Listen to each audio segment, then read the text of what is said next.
Apa yang kau lakukan ketika rumah mewahmu lebih terasa seperti penjara? Apa kau pilih kesetiaan pada pernikahan yang membeli segalanya? Atau menyerah pada hasrat yang tumbuh di tempat paling terlarang? Aku Ratih Tejakusuma. Suamiku Heru Yudianto membelikanku seluruh Surabaya. Tapi yang kuinginkan justru satu hal yang tidak boleh kumiliki. Dia lebih muda, dia pemberontak, dia anak tiriku sendiri. Dan ketika rahasia terkelupas, kami tidak lagi bisa berpura-pura. Ini bukan cerita porno. Ini kisah nyata tentang cinta yang lahir dari reruntuhan batas. Tentang pilihan yang menghancurkan dan membangun kembali. Tonton sampai habis. Karena di suatu tempat di Surabaya, kisah ini benar-benar terjadi. Dan bersiaplah untuk mempertanyakan semua batasan yang kau tahu.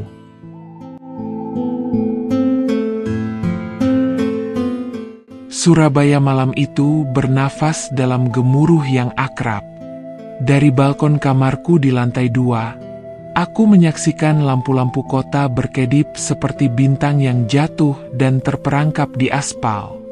Komplek perumahan Citraland tampak tenang, tertata, namun sunyi. Sebuah kontras tajam dengan keramaian di Jalan Maijen Yonoswoyo, yang tak pernah benar-benar tidur. Angin malam membawa hawa lembab khas kota pesisir, menyentuh kulitku yang hanya dibalut satin singkat. Aku menarik napas.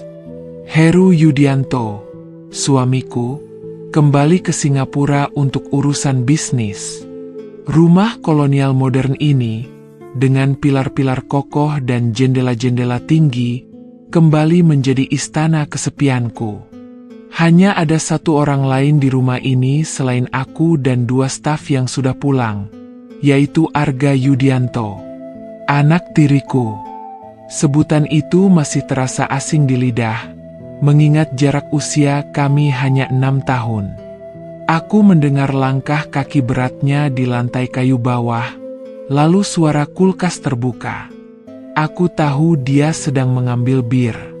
Ritualnya setiap malam saat ayahnya pergi. Sebuah pembangkangan kecil yang dilakukan terang-terangan. Malam-malam seperti ini, ketika kesendirian terasa begitu pekat, aku sering merenungkan pilihanku. Menikahi Heru yang membawaku ke dalam kehidupan mewah dan tak pernah kubayangkan sebelumnya, namun juga menjebakku dalam sangkar emas yang dingin. Dan di dalam sangkar itu, bersama diriku, terdapat seekor elang muda yang liar. Matanya selalu mengikuti setiap gerakku, penuh tantangan dan sesuatu yang lain. Sesuatu yang membuat nadiku berdegup kencang, jika terlalu lama memikirkannya. Aku memutuskan untuk turun, mungkin membuat secangkir teh chamomile. Di tangga, cahaya temaram dari lampu dinding menciptakan pola bayangan yang menari. Arga sedang bersandar di meja kitchen island, memegang kaleng bir. Dia memakai kaos abu-abu yang menempel pada bahunya yang bidang dan celana pendek training. Tatapannya, biru kelam seperti laut Jawa di malam hari, langsung menangkap kehadiranku. Ibu tidak bisa tidur. Suaranya datar. Namun ada nada mengejek di balik penekanan kata, "Ibu." Aku dibangunkan rasa haus. Jawabku, berusaha menjaga suara tetap netral. Aku berjalan ke dispenser air. Dia mengamati. Aku bisa merasakan pandangannya membakar kulit betisku yang terbuka. Ayah telepon. Tadi sore. Dia baik-baik saja. Tentu saja. Sambil meneguk bir, dia menjawab, "Selalu baik-baik saja ketika jauh. Ada kepahitan di sana. Aku memahami sebagiannya." Ibu Arga, istri pertama Heru, meninggal karena sakit saat Arga usia remaja. Heru yang tengah membangun kerajaan bisnisnya, sering absen.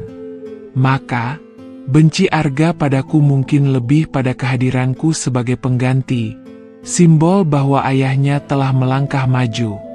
Kau pasti capek. Sudah larut, ujarku, mencoba mengakhiri percakapan yang membuat ruang udara dapur terasa sempit. Arga mendekat. Bau bir yang segar dan aroma tubuhnya yang maskulin memenuhi ruang antara kami. Ibu juga. Tapi ibu selalu terjaga sampai larut, kan? Menunggu ayah telepon? Atau menunggu sesuatu yang lain? Jantungku berdebar kencang. Itu tidak sopan, Arga. Dia tersenyum, sebuah ekspresi yang tidak sampai ke matanya. Maaf. Kadang aku lupa sopan santun. Dia mundur, namun tatapannya masih menancap. Selamat malam, Ibu Ratih. Dia pergi, meninggalkan aku dengan degup jantung yang tak karuan dan secangkir air yang kini terasa hambar. Malam itu, aku bermimpi aneh.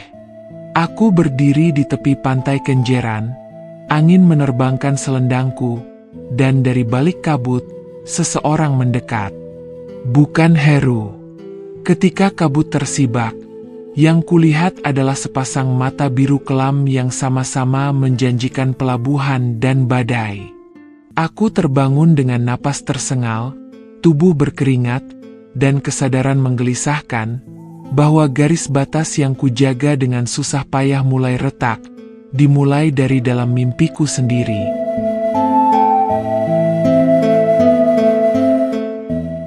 Hari-hari berikutnya berlalu dengan ritme yang sama. Heru menelepon rutin, menceritakan perkembangan di Singapura. Suaranya sayang namun selalu terburu-buru, dibayangi oleh tenggat waktu dan rapat. Aku menghabiskan waktu dengan kurasi koleksi seni untuk rumah, mengikuti kelas yoga di Ciputra World, dan sesekali makan siang dengan lingkaran sosialita terbatas istri pengusaha Surabaya. Percakapan mereka sering berpusar pada anak-anak, sekolah internasional, dan perbandingan pembantu. Aku merasa seperti ikan di akuarium yang salah. Terlihat elegan, namun sesak. Arga menghilang di siang hari.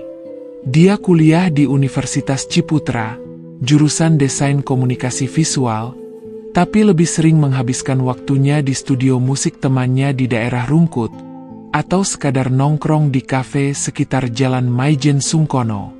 Kehadirannya paling kuat terasa di malam hari, terutama jika Heru tidak ada.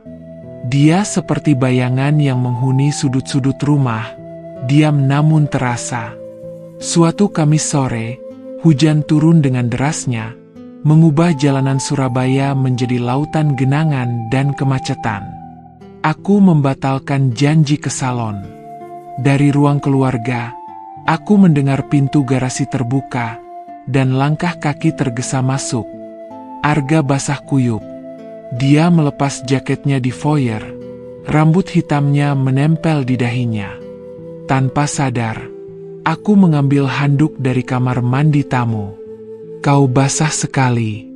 Bisa masuk angin, ujarku, menyerahkan handuk. Dia terkejut, lalu menerimanya. Terima kasih. Suaranya lebih lembut. Dia mengusap rambut dan wajahnya. Kaos putihnya, yang kini transparan karena basah, menempel erat di torsonya, memperlihatkan kontur otot perut yang jelas. Aku segera mengalihkan pandangan, merasa panas di pipi. Ada banyak teh jahe di dapur, kataku cepat-cepat, berbalik untuk pergi. Ibu Ratih. Aku berhenti. Ada yang ingin kutanyakan. Tentang galeri seni di Tunjungan Plaza itu. Untuk tugas kuliah. Itu pertama kalinya dia mengajakku bicara tentang sesuatu yang normal, tanpa sengatan. Aku menganggap peluang ini, tentu, aku kenal kuratornya. Mau kubuatkan janji temu. Dia mengangguk. Iya, itu akan sangat membantu. Malam itu, setelah makan malam sendiri-sendiri, dia di ruang keluarga dengan piring nasi goreng. Aku di ruang makan dengan salad. Dia menghampiriku di perpustakaan saat aku sedang membaca buku seni kontemporer. Dia duduk di kursi berlawanan, bertanya tentang seniman lokal Surabaya. Percakapan mengalir lebih mudah daripada yang kuduga. Dia ternyata punya wawasan yang dalam, dan matanya bersinar ketika membahas instalasi seni yang dia sukai. Untuk sesaat, aku lupa dia adalah Arga yang pemberontak. Dia hanya seorang pemuda yang bersemangat. Lalu, tiba-tiba, dia berkata, "Ibu bahagia?" Pertanyaan itu menggantung di udara, diterangi lampu baca temaram. "Apa maksudmu, Arga?" Dengan semua ini, tangannya membuat gerakan melingkar, mencakup ruang mewah, rumah, kehidupan. Dengan menikahi ayah, nafasku tersangkut. Itu pertanyaan yang sangat pribadi. Karena kita adalah keluarga, kan? Senyumnya kembali, sedikit sinis. Atau itu hanya pura-pura?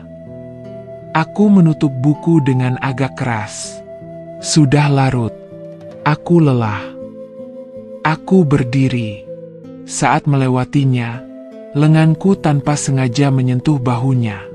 Sentuhan itu seperti kejutan listrik kecil, membuat kami berdua menegang. Dia menatapku, dan di matanya, aku melihat bukan lagi amarah anak tiri, tetapi pengakuan dari seorang pria. Sebuah pengakuan yang berbahaya. Aku cepat-cepat meninggalkan ruangan, namun rasanya seperti berlari dari sesuatu yang telah kuundang masuk tanpa kusadari. Tidurku kembali gelisah. Pikiranku dipenuhi oleh percakapan tadi, dan bayangan tubuhnya yang basah di bawah kaos putih. Aku merasa seperti berada di tepi tebing, dan angin mulai berhembus kencang, menggoda untuk menjatuhkanku. Bahaya terbesar bukan pada jatuhnya, tetapi pada keinginan diam-diam untuk sekadar merasakan bagaimana angin itu menerbangkanku. 1 minggu kemudian, bencana itu terjadi. Aku menerima telepon dari seseorang dari masa laluku, seseorang yang seharusnya tidak pernah muncul kembali. Suara di telepon itu penuh tuntutan, mengancam akan membongkar sesuatu yang kukubur dalam-dalam. Aku menggigil ketakutan, berusaha menenangkan diri di kamarku, tak sadar bahwa pintu kamarku tidak tertutup rapat. Dan Arga, yang kebetulan lewat, mendengar segalanya. Dia mendengar ratapanku yang teredam, dan kata-kata putus asaku di telepon. "Tolong, jangan hancurkan hidupku sekarang."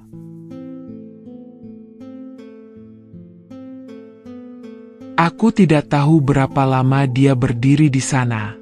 Ketika aku menutup telepon, tubuhku gemetar, air mata mengalir tak terbendung. Saat aku berbalik, kulihat bayangannya memanjang di lantai kayu dari celah pintu. Jantungku nyaris berhenti. Dengan gemetar, aku membuka pintu. Arga berdiri di sana, wajahnya pucat. Matanya tidak lagi menyala dengan amarah atau tantangan, tetapi dengan kejutan yang dalam dan keprihatinan. "Ibu," suaranya serak. "Berapa lama?" "Cukup lama." Dia menghela napas. "Aku tidak sengaja. Aku mau minta remote televisi yang ketinggalan di sini kemarin." Pikiranku berputar cepat. Rahasiaku. Kehidupan yang kubangun selama ini, semuanya akan hancur. Heru akan meninggalkanku. Aku akan kembali menjadi nobody. Rasa panik begitu kuat hingga kakiku lemas. Aku bersandar di ambang pintu, menutup wajah. Dengar, suaranya tiba-tiba dekat. Aku membuka mata. Dia berdiri tepat di depanku. Jarak yang intim namun kali ini tidak terasa mengancam. Aku tidak akan bilang ke siapa-siapa, terutama ke ayah. Aku menatapnya, tidak percaya.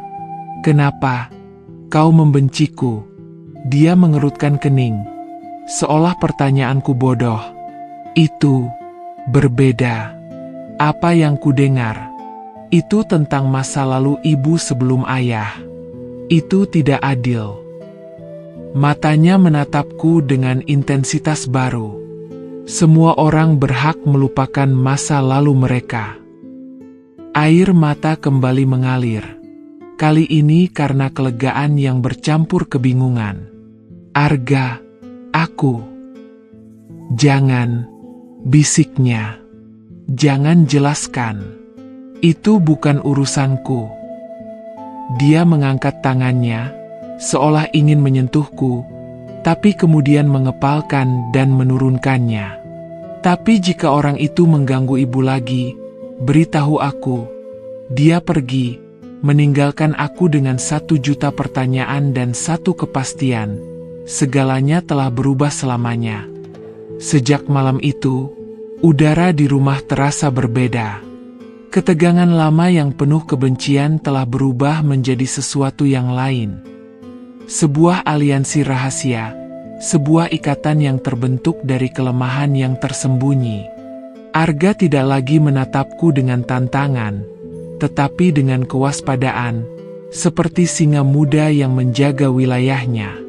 Dan, anehnya, di tengah ketakutan akan masa laluku yang terungkap, aku justru menemukan rasa aman tak terduga dalam penjagaannya yang diam-diam. Beberapa hari kemudian, ancaman itu menjadi nyata. Orang dari masa laluku itu mengirimkan paket ke rumah. Sebuah amplop berisi foto lama yang bisa ditafsirkan buruk. Aku gemetar memegangnya. Arga yang melihat ekspresiku, langsung mengambil amplop itu. Dia membacanya. Wajahnya menjadi dingin. Biarkan aku yang mengurusnya, katanya. Suaranya rendah dan penuh tekad yang membuatku bergidik. Jangan melakukan hal bodoh, Arga. Dia menatapku. Percayalah padaku. 2 kata itu menggantung di antara kami, lebih dari sekadar permintaan. Itu adalah sebuah janji. Malam itu, aku tidak bisa tidur. Aku mendengar dia pulang larut. Aku turun ke dapur untuk minum air. Dia ada di sana, berdiri di kegelapan, hanya diterangi cahaya bulan dari jendela. Sudah selesai? Tanyaku pelan. Dia mengangguk. Dia tidak akan mengganggu ibu lagi. Aku sudah pastikan.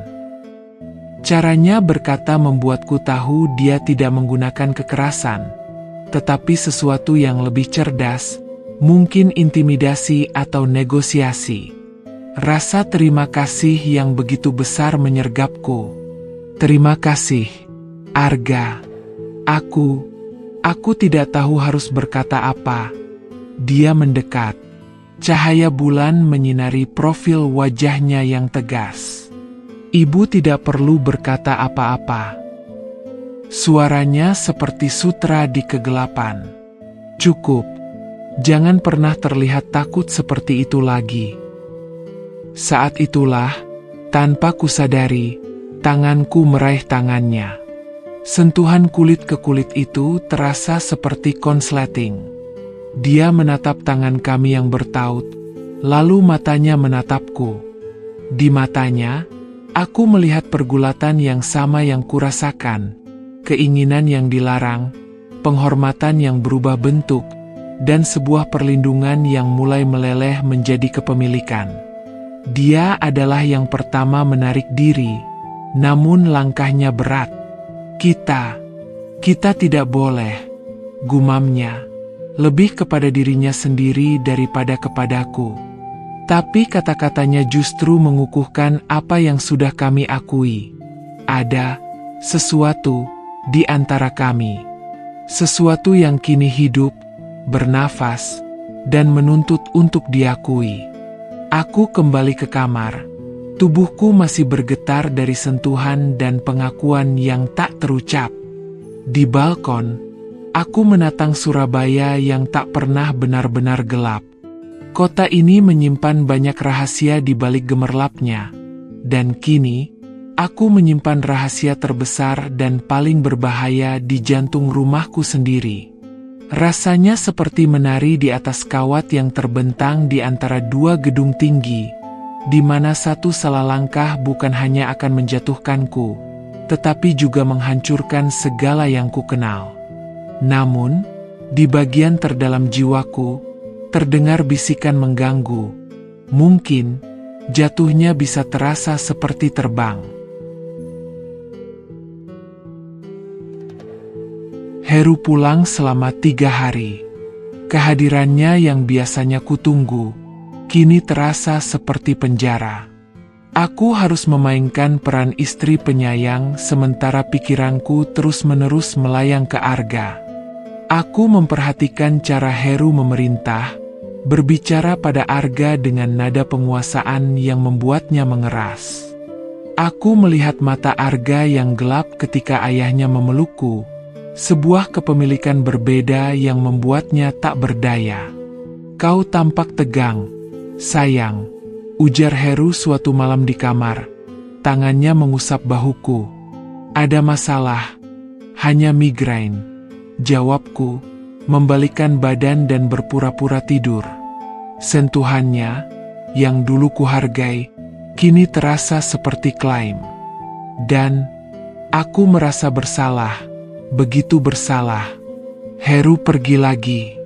Rumah kembali menjadi milik kami. Atau lebih tepatnya, menjadi medan perang baru di mana kami berusaha tidak saling mendekat, namun justru selalu bertemu. Suatu Sabtu siang, aku baru kembali dari pameran seni di House of Sampurna. Udara panas Surabaya terasa menyengat. Aku masuk, berharap rumah sepi. Tapi musik jazz yang pelan mengalir dari ruang audio. Arga ada di sana, duduk di sofa, mata tertutup, tenggelam dalam musik. Dia memakai kaos oblong dan celana pendek. Kaki-kakinya yang panjang terentang. Aku berbalik untuk pergi, tapi kakiku tersandung vas kecil di meja samping. Suara berderak membuatnya membuka mata. "Ibu," ucapnya, mematikan musik. "Lanjutkan, aku hanya lewat." Aku berusaha terdengar normal. "Ibu suka jazz?" tanyanya, membuatku berhenti. "Sebagian. Lebih suka yang klasik," dia mengangguk. "Aku baru nemuin album Miles Davis ini, Kind of Blue. Rasanya cocok untuk suasana hati akhir-akhir ini." "Apa suasana hatimu?" tanyaku, memberanikan diri. Dia menatapku lama-lama. "Rumit." Kami diam. Suara AC berdesis. Di kejauhan, terdengar klakson mobil. Dunia luar terus berjalan. Sementara di dalam ruangan ini, waktu seolah membeku. Aku membuat teh. "Kamu mau?" Tawaranku memecah keheningan. "Aku mau. Terima kasih." Kami duduk di teras belakang, menghadap kolam renang yang airnya berkilauan tertimpa matahari. Percakapan kami melompat-lompat dari musik ke seni, ke kenangan masa kecilnya tentang Surabaya. Dia bercerita tentang menjelajahi Tunjungan Plaza zaman dulu, makan rujak cingur di Jalan Ahmad Jais, dan naik perahu di Pantai Kenjeran. Aku melihatnya dengan cara baru. Bukan sebagai ancaman atau anak tiri yang memberontak, tetapi sebagai seorang pria dengan kerinduan dan kedalaman. "Kenapa kau tidak pernah bilang ini pada ayahmu?"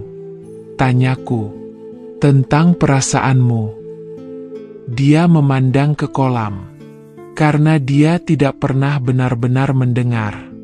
Dia hanya mendengar apa yang ingin didengarnya. Lalu dia menatapku. Berbeda dengan ibu.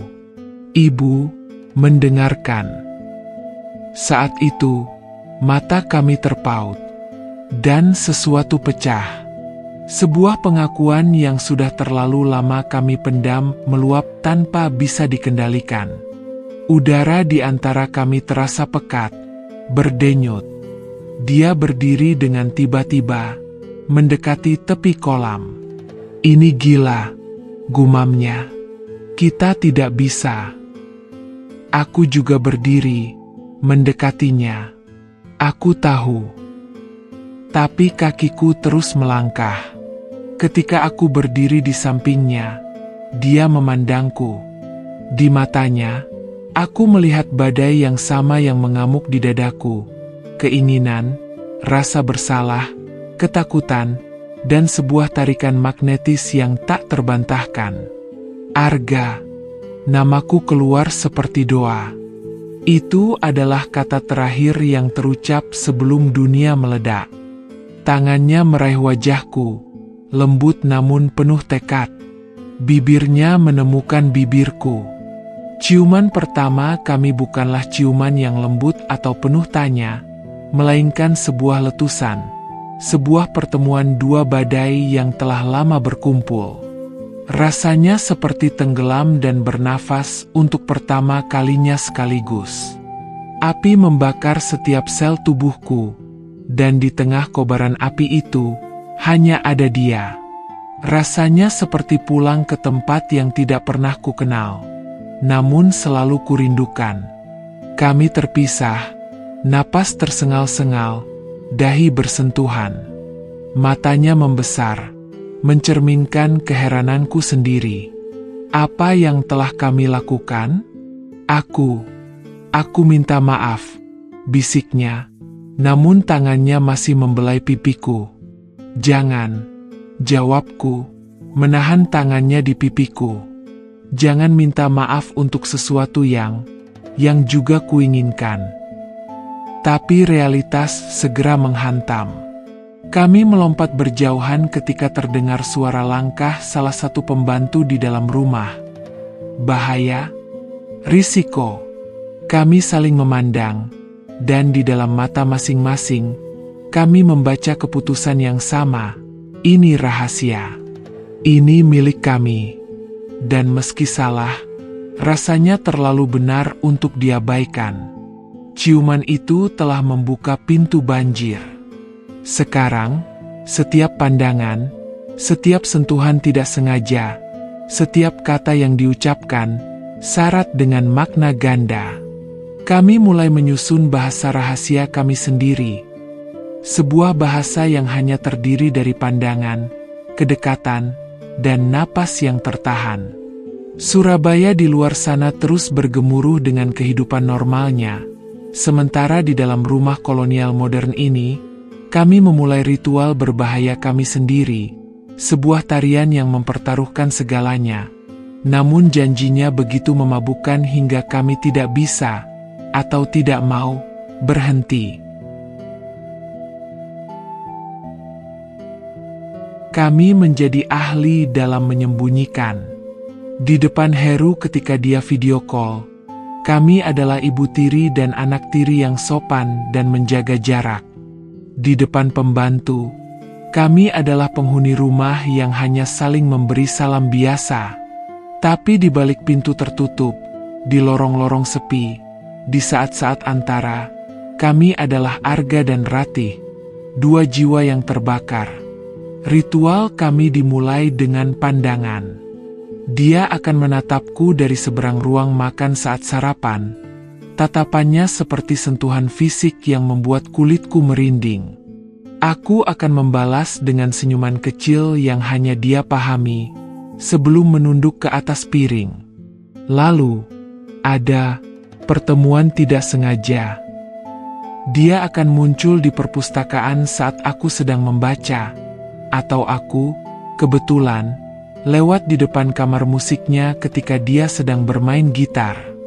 Percakapan kami penuh dengan makna terselubung. Kata-kata yang terdengar biasa namun bagi kami adalah kode. Suatu malam, setelah yakin semua orang sudah tidur, aku berjalan ke dapur. Dia sudah ada di sana, berdiri di dekat kulkas dengan segelas air. Kami tidak mengatakan apa-apa. Dia mengulurkan tangannya. Aku mengambilnya. Dia membawaku ke ruang audio, ruangan tanpa jendela yang paling sunyi. Di sana, dalam kegelapan yang hanya diterangi lampu LED biru remang dari peralatan musik, kami menemukan satu sama lain lagi. Bibirnya lebih percaya diri kali ini, menjelajahi dengan penuh pengetahuan yang membuat lututku lemas. Tangannya meraba punggungku, menarikku lebih dekat, hingga tak ada celah antara tubuh kami. Aku bisa merasakan setiap ototnya, kehangatannya melalui kain tipis piyamaku. Rasanya seperti menemukan bagian dari diriku yang selama ini hilang. Kami tidak berbicara, hanya desahan, bisikan nama, dan bunyi detak jantung kami yang saling berkejaran. Dia mengarahkanku ke sofa kulit yang luas. Dalam kegelapan, sentuhan adalah satu-satunya panduan. Jari-jarinya menelusuri rahangku, leherku, turun ke tulang selangkaku. Setiap sentuhan seperti meninggalkan jejak api. Aku meraih bajunya, merasakan tekstur kulitnya yang hangat dan kencang di bawah telapak tanganku. Kami adalah dua penjelajah di wilayah terlarang, memetakan medan bahaya namun indah satu sama lain. Di tengah-tengah gelora yang melanda, ada momen-momen keheningan yang menusuk. Ketika dia menatapku dengan begitu dalam, sehingga aku merasa terbuka sepenuhnya, atau ketika kepalanya tertunduk di bahuku, mencari pelabuhan sementara. Dalam momen-momen itu, bukan hanya nafsu yang berbicara, tetapi sebuah pengakuan yang lebih dalam, lebih menakutkan. Aku mulai menyadari ini bukan lagi sekadar pelarian dari kesepian atau pemberontakan terhadap Heru. Ini telah menjadi sesuatu yang lain, sesuatu yang akarnya mulai mencengkeram lebih dalam dari yang ingin kukatakan. Kami tidak pernah melangkah lebih jauh secara fisik dari ciuman dan pelukan yang membuat kami sesak napas. Ada garis yang secara tidak tertulis kami sepakati untuk tidak diseberangi. Mungkin karena takut jika kami melakukannya, tidak akan ada jalan kembali. Atau mungkin, karena menahan diri justru menjadi bagian dari daya tariknya. Sebuah ketegangan yang terus-menerus mengalirkan listrik ke setiap interaksi kami. Namun, bahaya bukan hanya datang dari dalam. Suatu hari, Heru menelepon dan bertanya tentang Arga. Dia baik-baik saja? Dia jadi lebih pendiam akhir-akhir ini, ujarnya. Aku tegang. Mungkin sibuk dengan tugas akhirnya, jawabku. Oh, dan dia banyak membantu aku memilih karya seni untuk ruang tamu. Sudah lebih kooperatif. Heru terdengar senang. Bagus. Aku senang kalian akhirnya akur. Ironinya menusuk. Aku merasa mual. Kami bukan akur. Kami telah menciptakan dunia paralel di bawah hidungnya. Tekanan mulai terasa. Aku melihat Arga semakin gelisah. Dia mulai menggambar sketsa-sketsa gelap, dan kadang aku menangkapnya menatapku dengan ekspresi penuh rasa sakit. Seperti seseorang yang terikat pada sesuatu yang tak dapat dimilikinya. Suatu sore, dia menghampiriku di balkon. Wajahnya tegang. Ini sangat menyiksa. Ratih, bisiknya, menggunakan namaku untuk pertama kalinya tanpa panggilan, Ibu. Suaranya serak. Setiap kali ayah meneleponmu, atau berbicara tentangmu, aku merasa seperti ingin menjerit. Aku meraih tangannya. Aku tahu. Aku juga.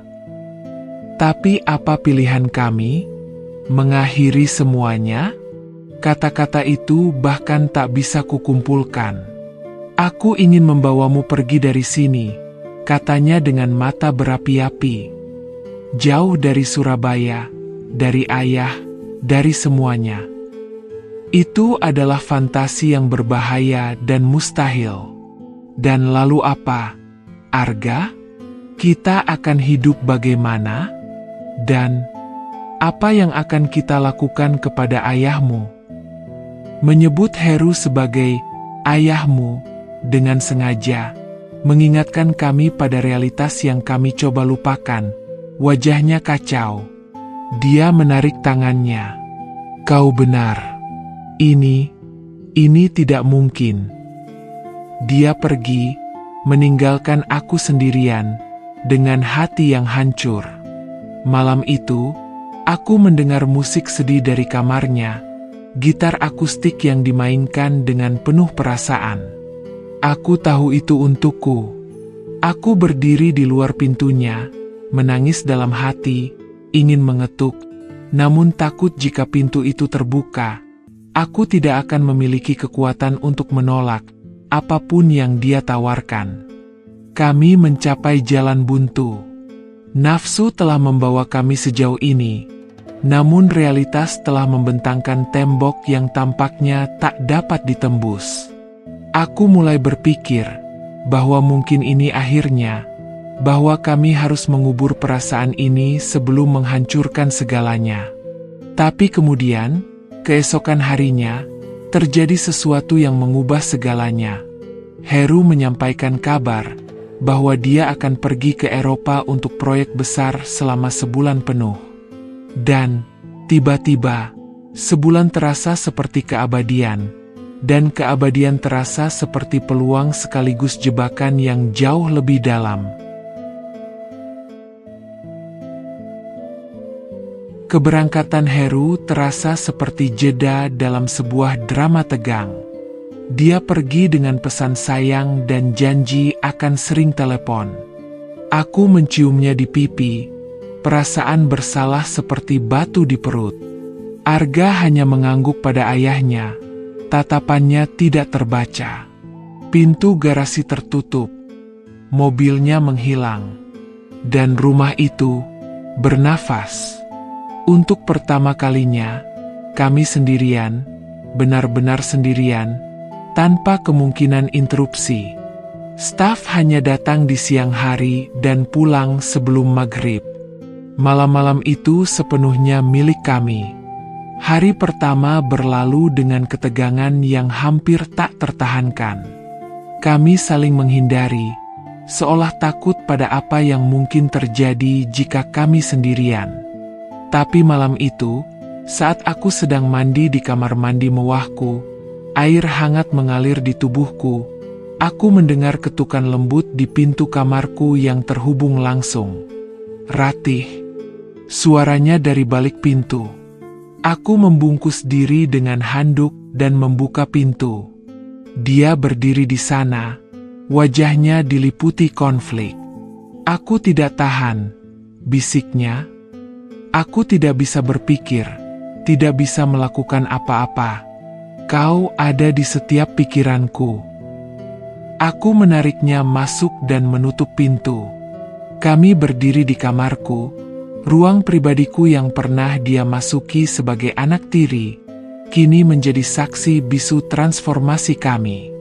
Aku mengakui, itu saja. Itu adalah izin yang dia tunggu. Dia mendekat, tangannya membuka handukku dengan gerakan lambat dan penuh hormat, seolah membuka sebuah hadiah yang sangat berharga. Handuk jatuh. Aku berdiri telanjang di hadapannya tanpa sehelai benang pun, tapi aku tidak merasa malu. Dalam matanya, aku melihat kekaguman yang membuatku merasa lebih cantik dari sebelumnya. Dia tidak langsung menyentuhku. Dia hanya memandang, memetakan setiap lekuk tubuhku dengan matanya, hingga kulitku merinding. Kemudian, jari-jarinya mulai menjelajah, dimulai dari bahuku, turun ke lengan, pinggang, paha. Setiap sentuhan seperti kuas lukis, menandai aku sebagai miliknya. Aku meraih kaosnya dan menariknya ke atas. Tubuhnya terbuka, padat, berotot, dengan tato kecil di dekat jantung yang sebelumnya tak pernah kulihat. Aku menelusurinya dengan jari. "Apa artinya?" tanyaku. "Sebuah pelindung," jawabnya singkat sebelum menciumku lagi. Kali ini, tidak ada lagi penahanan. Kami bergerak menuju ranjang besar tempat aku biasa tidur bersama suamiku. Pikiran itu melintas, namun segera tersapu oleh gelombang sensasi yang ditimbulkan Arga. Dia memperlakukanku bukan seperti benda yang dimiliki, tetapi seperti altar yang disembah. Bibirnya menjelajahi setiap inci kulitku, dari leher hingga pergelangan kaki, dengan kesabaran yang membuatku meronta-rona. Aku mendengar namanya keluar dari bibirku seperti doa yang terus diulang. Saat kami akhirnya menyatu, ada rasa sakit kecil yang langsung tenggelam dalam banjir kepuasan yang begitu dalam, begitu benar, hingga air mata mengalir dari sudut mataku. Dia berhenti, khawatir. "Apa aku menyakitimu?" "Tidak," bisikku, menariknya kembali. "Jangan berhenti. Ini sempurna." Dan memang, di tengah segala kesalahan dan bahayanya, itu terasa sempurna. Ritme kami selaras, sebuah tarian kuno yang kami temukan dengan naluri. Gelap di luar, hanya cahaya bulan dari balkon yang menyinari kami.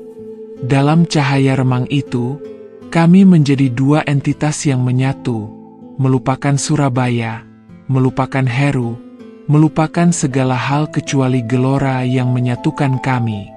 Setelahnya, kami berbaring terbelit, napas kami berangsur normal. Kepalanya di dadaku, tangannya melingkari pinggangku. Aku menyisir rambutnya dengan jari-jariku. Saat itulah, dia mengatakannya, "Aku mencintaimu, Ratih." Kata-kata itu menggantung di udara, lebih berbahaya daripada tindakan kami sebelumnya. Aku diam terlalu lama, merasakan betapa dalamnya aku juga mencintainya, namun takut mengucapkannya. "Kau tidak harus membalas," bisiknya, mencium tulang selangkaku. "Cukup dengan kau mengizinkanku mencintaimu." Tapi itu tidak benar. Aku sudah mengizinkannya, dan jauh lebih dari itu. "Aku juga mencintaimu, Arga." Akhirnya aku mengakui, dan rasanya seperti melepaskan beban sekaligus memikul yang baru. "Tapi apa yang akan kita lakukan?" Dia mengangkat wajahnya, matanya berkilau di kegelapan. "Kita punya sebulan. Mari kita jalani 1 hari, 1 malam pada 1 waktu. Biarkan dunia luar menunggu." Itulah yang kami lakukan. Bulan itu menjadi bulan yang tak bernama dalam kalender kami, sebuah gelembung waktu di luar realitas. Kami menghabiskan siang dengan berpura-pura normal, dan malam dengan mengeksplorasi satu sama lain. Kami berbicara berjam-jam, bercerita tentang mimpi, ketakutan, dan hal-hal kecil yang tidak pernah kami ceritakan kepada siapapun. Aku belajar tentang lukanya karena ditinggal ibunya, tentang kesepiannya yang besar. Dia belajar tentang masa sulitku sebelum bertemu Heru, tentang ketakutanku akan kemiskinan dan ketidakberdayaan. Kami tidak hanya menjadi kekasih, tetapi juga sahabat, sekutu jiwa. Kami bahkan sesekali keluar, berani-beraninya. Dengan kacamata hitam dan topi, kami makan soto ayam di kedai kecil di daerah Darmo, atau menonton film di bioskop Surabaya yang sepi di hari kerja, duduk di barisan belakang dan berpegangan tangan dalam gelap. Setiap momen terasa dicuri, dan karena itu, lebih manis. Namun, di tengah semua itu, bayangan Heru selalu ada. Teleponnya yang rutin memaksaku untuk berbohong dengan suara penuh kasih. Setiap kali menutup telepon, Aku melihat ekspresi sakit di wajah Arga. Kami mencoba tidak membicarakannya, tetapi itu seperti gajah dalam ruangan yang menginjak-injak kebahagiaan rapuh kami. Pada minggu ketiga, aku terbangun di tengah malam dan mendapati Arga sedang menatapku. Air mata diam-diam mengalir di pipinya. "Apa yang terjadi?" tanyaku khawatir. Dia hanya menggenggam tanganku erat-erat dan berkata, "Aku sedang menghafalmu. Setiap detil. Karena aku tahu ini tidak akan bertahan selamanya."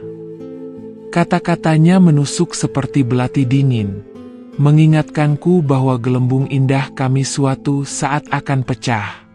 Dan ketika itu terjadi, kami akan jatuh bebas, tanpa tahu apa yang akan menyambut kami di bawah, kehancuran total, atau mungkin sebuah awal baru yang lebih berbahaya.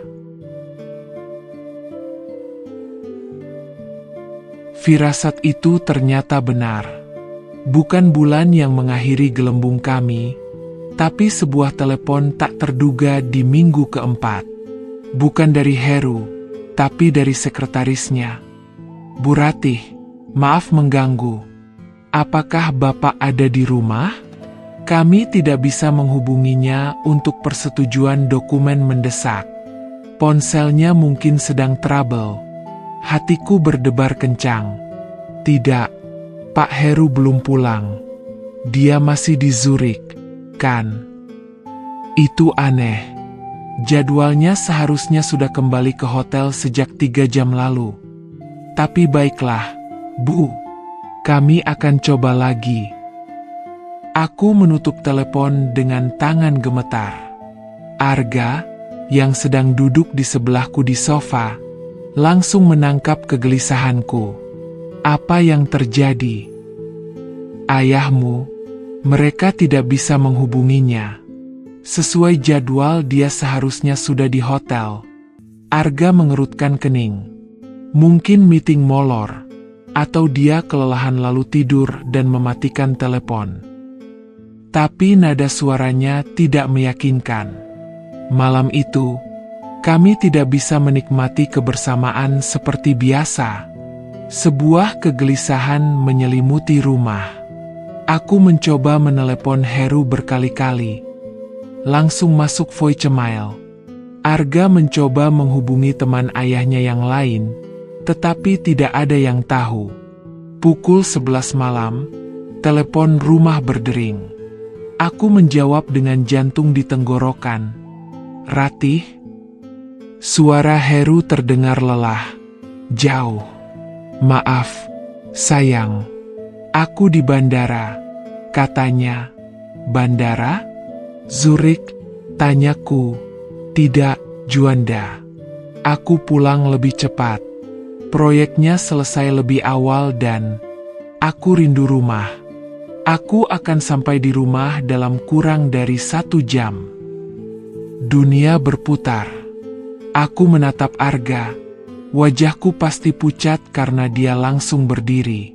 Sayang, itu mengejutkan. Kenapa tidak bilang?" kataku. "Aku mau memberi kejutan. Jangan tungguin. Kau pasti sudah mau tidur. Aku ada kunci. Nanti kita ketemu pagi ya. Love you." Telepon ditutup. Aku terduduk lemas. Dia di Juanda. 1 jam lagi sampai di rumah. Wajah Arga menjadi keras, seperti patung. Semua warna lenyap dari pipinya. 1 jam. 60 menit untuk menghapus semua bukti kebersamaan kami selama sebulan. Untuk mengembalikan dirinya sebagai anak tiri, dan diriku sebagai istri ayahnya. "Cepat," katanya. Suaranya seperti komandan perang. "Kamar ibu. Pastikan tidak ada barangku di sana." Kami berhamburan seperti orang gila. Aku merapikan kamarku, menata bantal, membuka jendela untuk menghilangkan aroma keringat orgasme kami. Arga lari ke kamarnya. menyembunyikan hadiah kecil yang kuberikan padanya, memastikan tidak ada jejak kehadiranku. Kami bertemu di lorong. Napas terengah-engah. Aku harus ke kamarku, bisik Arga, matanya menyapu wajahku dengan panik dan keputusasaan. Kita tidak boleh terlihat bersama saat dia datang. Aku meraih tangannya, menghambatnya. Arga, apa yang akan kita lakukan setelah ini? Dia menatapku, dan di matanya, aku melihat cermin ketakutanku sendiri. Aku tidak tahu, tapi kita harus lebih berhati-hati. Lebih dari sebelumnya. Dia mencium keningku dengan cepat, sebuah sentuhan perpisahan yang pedih. Aku mencintaimu. Lalu dia menghilang ke dalam kamarnya, menutup pintu. Aku berdiri di lorong yang tiba-tiba terasa sangat dingin, sangat asing. Selama sebulan, rumah ini adalah surga kami. Kini, ia kembali menjadi sangkar, dan sangkar itu akan segera diduduki kembali oleh sang pemilik. Aku masuk ke kamarku, mandi cepat, dan mengenakan piyama yang sederhana. Aku berbaring di tempat tidur, berpura-pura tidur, sementara jantungku berdebar kencang seperti genderang perang. Tepat 1 jam kemudian, aku mendengar suara mobil masuk garasi, lalu pintu depan terbuka. Langkah kaki Heru yang mantap terdengar di lantai kayu. Dia berhenti sebentar, mungkin meletakkan barang. Lalu langkah itu mendekati kamar kami. Pintu terbuka perlahan. Aku memejamkan mata lebih erat, mengatur napas agar teratur. Dia masuk, berusaha tidak berisik. Aku mendengar suara dia melepas sepatu, jaket. Lalu dia masuk ke kamar mandi. Setelah beberapa lama, dia keluar dan berbaring di tempat tidur di sampingku. Tangannya yang besar mengelilingi pinggangku, menarikku mendekat, tubuhku kaku. "Kau terbangun, sayang?" bisiknya. Aku berpura-pura mengantuk. "Heru? Kau pulang?" "Iya, lanjutkan tidurmu," jawabnya. Dia mencium bahuku dan segera tertidur lelah. Aku terbaring terjaga sepanjang malam, mata terbuka menatap langit-langit, merasakan berat lengannya di tubuhku, dan memikirkan Arga di seberang lorong, mungkin juga terjaga, mendengarkan kehadiran ayahnya di kamarku. Garis batas yang pernah retak, kini telah menjadi jurang yang dalam, dan kami berdiri di tepi yang berseberangan, tidak bisa menyatu namun tidak bisa melupakan. Pagi datang dengan wajah yang berbeda. Heru bangun dengan semangat, bercerita tentang keberhasilannya di Eropa sambil sarapan. Arga muncul, wajahnya dingin dan tertutup seperti dulu. Dia menyapa ayahnya dengan singkat, dan kepadaku, dia hanya mengangguk formal. "Selamat pagi, Ibu." 2 kata itu terasa seperti pisau yang menancap di dadaku. Aku tersenyum kaku, menjawab dengan sopan. Di bawah meja, kakiku gemetar. Permainan kami yang paling berbahaya baru saja dimulai. Berpura-pura bahwa sebulan terakhir tidak pernah terjadi, bahwa api yang membara di antara kami hanyalah ilusi. Tapi api tidak bisa disembunyikan selamanya. Suatu saat, ia akan menemukan celah untuk membakar segalanya hingga menjadi abu. Hidup kembali ke normal, yang paling tidak normal. Heru senang dengan proyek yang sukses, menjadi lebih perhatian dan ingin menghabiskan waktu bersama keluarga. Itu adalah siksaan tersendiri. Kami harus makan malam bertiga, bercakap-cakap biasa, sementara di bawah meja, kadang kaki Arga tanpa sengaja menyentuh kakiku, membuatku tersentak. Atau saat pandangan kami tak sengaja bertemu, dan di dalamnya tersimpan seluruh sejarah gemilang dan menyakitkan dari hubungan terlarang kami. Kami menemukan celah-celah kecil. SMS yang segera dihapus. Pertemuan sepintas di taman rumah saat Heru sedang telepon. Namun, semuanya terasa berbeda. Setelah merasakan kebebasan dan keintiman sepenuhnya, kembali ke persembunyian dan keterbatasan terasa seperti kekurangan oksigen. Arga menjadi lebih pendiam, lebih muram. Aku melihatnya semakin sering melamun, dan kadang ada kemarahan tersembunyi di matanya ketika melihat ayahnya memelukku. Aku juga berubah. Sentuhan Heru, yang dulu kuterima sebagai haknya, kini terasa seperti pelanggaran. Aku mulai mencari alasan untuk menolaknya, seperti sakit kepala, lelah, atau menstruasi. Dia pun mulai curiga. "Kau baik-baik saja, Ratih? Kau terlihat jauh akhir-akhir ini," ujarnya suatu malam. "Hanya sedikit stres, sayang. Mungkin butuh liburan," jawabku, menghindari matanya. Sementara itu, tekanan pada Arga tampaknya lebih besar. Suatu sore, aku mendengar teriakan dari ruang kerja Heru. Aku mendekat diam-diam. "Apa maksudmu tidak mau ikut ke perusahaan? Ini sudah diatur untukmu," hardik Heru dengan nada tinggi. "Aku tidak mau hidup diatur, Ayah. Aku punya rencanaku sendiri." Suara Arga penuh amarah yang tertahan. "Rencana? Rencanamu jadi musisi? Itu bukan pekerjaan, Arga. Itu hayalan. Lebih baik hayalanku sendiri daripada mimpi ayah yang dipaksakan." Ada suara bentakan. Lalu Arga keluar dengan wajah merah, mata berkaca-kaca. Dia melihatku. Dan di matanya, aku melihat sebuah keputusan yang mengerikan. Dia berjalan menghampiriku, dan dengan suara lantang yang pasti didengar Heru, dia berkata, "Aku butuh bicara dengan ibu tentang galeri seni untuk tugas akhirku." "Boleh." Itu pura-pura, tapi nada suaranya tegang. Aku mengangguk, dan kami pergi ke ruang audio.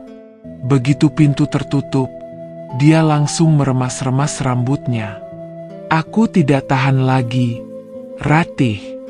Aku tidak tahan melihat dia menyentuhmu. Aku tidak tahan berpura-pura. Aku ingin mengatakannya sekarang." "Arga, jangan." Aku meraih tangannya. "Dengarkan aku. Jika kau mengatakannya, semuanya akan hancur. Ayahmu akan menghancurkanku, dan dia akan menghancurkan hubunganmu dengannya selamanya." "Hubungan apa?" "Hubungan kami sudah hancur sejak dulu," teriaknya berbisik. "Yang penting adalah kita. Kita harus pergi dari sini. Sekarang." "Dan pergi kemana? Dengan apa dia akan mencariku, Arga? Dia punya kekuatan dan koneksi. Kita tidak akan bisa bersembunyi selamanya. Jadi apa? Kita terus seperti ini selamanya?" Air mata akhirnya meledak dari matanya.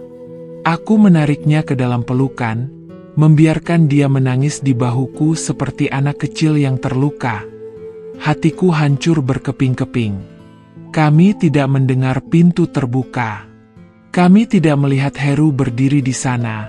Wajahnya perlahan berubah dari bingung, menjadi tidak percaya, lalu menjadi gelap oleh amarah yang mengerikan. Apa yang sedang terjadi di sini?" Suaranya menggelegar, memecah ruangan. Kami terpisah dengan cepat, seperti anak-anak yang ketahuan melakukan kesalahan. Wajah Arga langsung menjadi seperti topeng yang keras, sementara tubuhku gemetar tak terkendali. "Ayah, Ini bukan seperti yang kau lihat. Arga mencoba, tapi suaranya terputus. Bukan seperti yang kulihat. Heru mendekat, wajahnya mendidih. Aku melihat istriku memeluk anakku. Anakku sendiri. Di ruangan gelap, jelaskan. Aku mencoba berbicara, tapi kata-kata macet di tenggorokan. Arga melangkah maju, melindungiku dengan tubuhnya. Jangan sentuh dia. Gerakan itu justru menjadi bukti terakhir yang dibutuhkan Heru. Wajahnya berkerut karena sakit dan kemarahan yang tak terbayangkan. Jadi ini? Selama ini? Ketika aku tidak ada? Dia tertawa pahit, sebuah suara yang mengerikan. Kau berdua mengkhianatiku. Di rumahku sendiri. Heru, tolong. Akhirnya suaraku keluar, penuh keputusasaan. Diam, bentaknya. Matanya menatapku dengan kebencian yang membuatku mundur. Kau tidak tahu balas budi.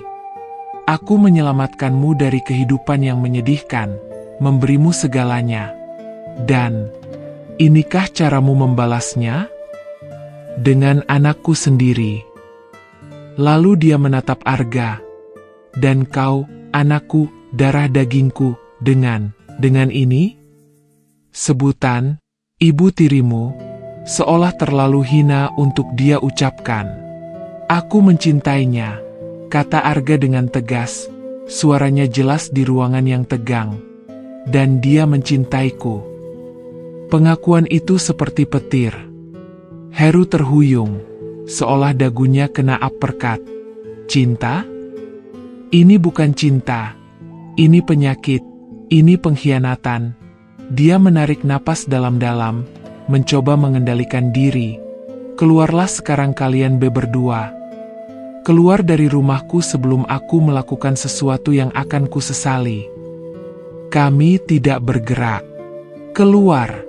Teriakan Heru kembali dengan suara tinggi seperti halilintar yang menghajar genting rumah. Kami berjalan keluar, melewatinya dengan hati berdebar. Aku mengambil tas kecil dan dompetku. Arga hanya mengambil jaket dan kunci motornya. Kami berjalan menuju pintu depan, di bawah tatapan Heru yang membara. Saat melewati ambang pintu, dia berkata dengan suara datar dan penuh ancaman. Percayalah, ini belum selesai.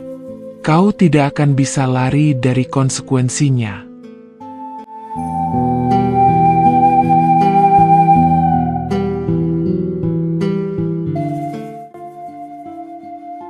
Lima tahun kemudian, fajar mulai menyingsing di atas laut Kenjeran, mengecat langit dengan warna jingga dan ungu yang lembut. Kota ini perlahan terbangun dari tidurnya, bersiap untuk hiruk-pikuk yang tak terelakkan. Di sebuah rumah mewah bergaya Amerika klasik di perumahan elit Grand Peninsula Park di Surabaya Timur, aku berdiri di balkon dengan secangkir teh hangat.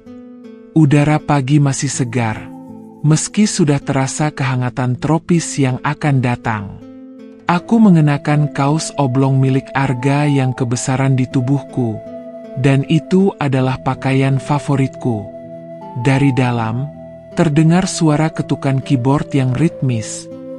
Arga sedang menyelesaikan desain untuk klien barunya. Setelah keluar dari rumah Citraland di Surabaya Barat itu, kami menghadapi badai yang sesungguhnya. Kemarahan Heru sedingin es dan seganas api. Ancaman hukum, tekanan sosial, dan bahkan upaya memisahkan kami dengan kekuatan finansial. Tapi kami bertahan. Kami memilih untuk berdiri dan berjuang, bukan bersembunyi. Arga menolak semua tawaran damai yang mensyaratkan kami berpisah. Aku, yang selama ini hidup di bawah naungan, belajar untuk tegak dengan kakiku sendiri.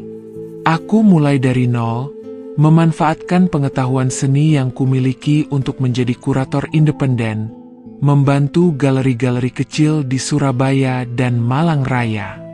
Pekerjaannya tidak tetap, penghasilannya tidak seberapa dibanding kehidupan sebelumnya, tapi itu milikku. Arga mendirikan studio desain kecil-kecilan dengan 2 temannya. Mereka bekerja tanpa henti, dan pelan-pelan nama mereka mulai dikenal. Dia tidak lagi menjadi anak pengusaha kaya, tetapi Arga Yudianto, desainer grafis digital yang berbakat. Heru akhirnya memberi kami jalan buntu. Dia akan memutuskan semua hubungan, termasuk secara hukum, jika kami bersedia menandatangani perjanjian bahwa kami tidak akan menuntut warisan apapun di masa depan. Itu adalah pilihan yang menyakitkan bagi Arga. Secara resmi kehilangan satu-satunya keluarga yang tersisa. Tapi dia melihatku, lalu menandatangani surat itu. "Keluargaku adalah dirimu sekarang," katanya malam itu, saat kami hanya bisa memeluk satu sama lain di apartemen sewaan kami yang pertama di daerah Kutisari, yang lantainya miring dan atapnya bocor saat hujan. Kita akan membangun keluarga kita sendiri. Dan itulah yang kami lakukan. Selama 3 tahun kami berjuang, dan akhirnya rumah mewah di Grand Peninsula Park ini berhasil kami beli secara cash pada 2 tahun silam. Banyak yang mengira cinta kami hanyalah nafsu yang membara, pemberontakan remaja yang keliru, atau pelarian dari kesepian. Mungkin di awal, ada benarnya. Tapi api cinta yang tidak dirawat akan padam menjadi abu. Namun, api cinta itu kami rawat dengan pengorbanan, kerjasama, dan penerimaan. Kami belajar bahwa cinta bukan hanya tentang gemuruh di dalam dada saat sentuhan pertama, atau tentang getaran liar di kegelapan. Cinta yang sejati justru terbukti di keterangan, dalam kesabaran menghadapi masa sulit, dalam memilih untuk tetap bersama ketika segala hal mudah untuk berpisah. Kami menyadari bahwa bahagia bukanlah tempat yang dituju, tetapi cara melakukan perjalanan. Bahagia adalah ketika Arga membawakan aku kopi di pagi hari, dengan senyum puas meski matanya berkantung karena begadang. Bahagia adalah saat aku bisa membelikannya komputer grafis baru, dari hasil pekerjaanku sendiri. Bahagia adalah menemukan kedamaian dalam kesederhanaan, yang kami bangun bersama. Surabaya, kota kelahiran kami, menyaksikan transformasi kami. Dari bayang-bayang di balik tirai rumah mewah Citraland, menjadi 2 insan yang berani hidup dalam terang di apartemen kecil dan berakhir di Grand Peninsula Park. Kota ini mengajari kami bahwa di balik gemuruhnya, ada irama yang bisa kita tentukan sendiri. Di balik kesibukannya, ada ruang untuk keheningan bersama.